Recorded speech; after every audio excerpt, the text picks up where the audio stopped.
What's up guys, it's Christian, and in today's video I want to talk about not only self-control but self-expression, because not having self-control is bad, but it's also bad to not be able to express yourself and your emotions and get out what you need to get out.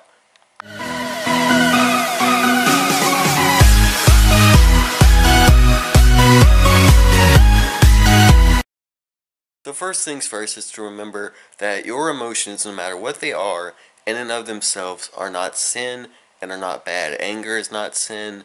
Sadness is not sin. Negative emotions, even though they feel bad, are not sin.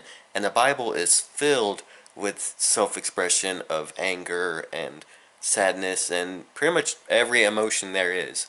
Especially in the book of Psalms, people ask God, "Why have you abandoned me?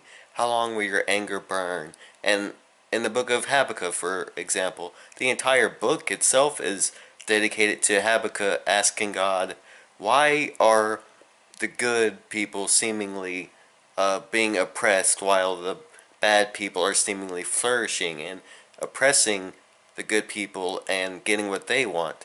And God always gave them an answer or relief. He did not get mad at them for expressing themselves, or I don't know how to say it.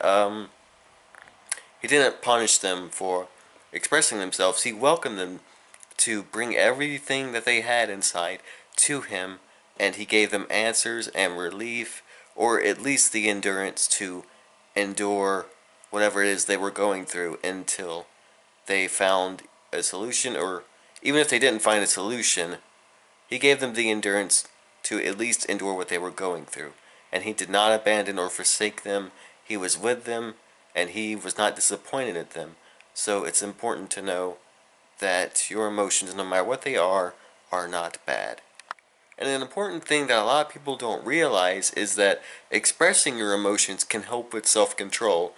Because think about it, if you keep everything bottled up, there is going to be a time where you're gonna explode, and it's all gonna come out, and it's not going to be productive. It's going to be destructive, both to you and those around you, and it's just going to be bad. But if you express it right then and there, you can express it while it's still manageable, you can still think straight, and you can express it in a productive way that may not only get something off of your chest, but who knows, may highlight something that, you know, maybe you need to change, or you need to encourage others to change. So be sure to express them the minute you feel them. Think about it this way. If you see somebody doing something bad, or that could hurt them or somebody else, is it better to just let them do what they're doing and sit passively by and just go on about your day? Or is it better to get a little angry, but keep it controlled, and say, look man, you could hurt somebody or somebody else.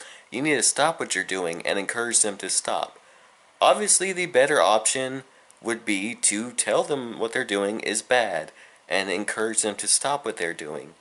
So anger and sadness and disappointment can and are there to be used in productive ways. The best example is Jesus himself, who was and is God himself.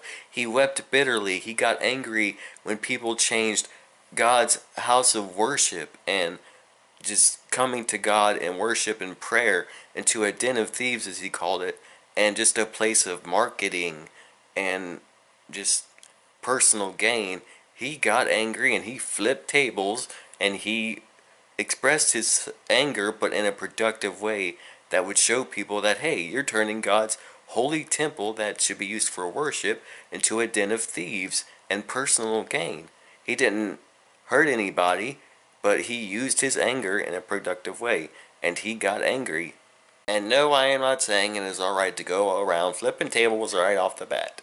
Jesus had a good reason to do what he did. And another thing to remember is that God made us in his image, and from the beginning, we've had both negative and positive emotions, because God himself has both positive and negative emotions. He experiences anger and sadness and disappointment just as we do. But he gets angry at unrighteousness and sin, and he gets disappointed when we do things that we know are wrong and we know are against his will.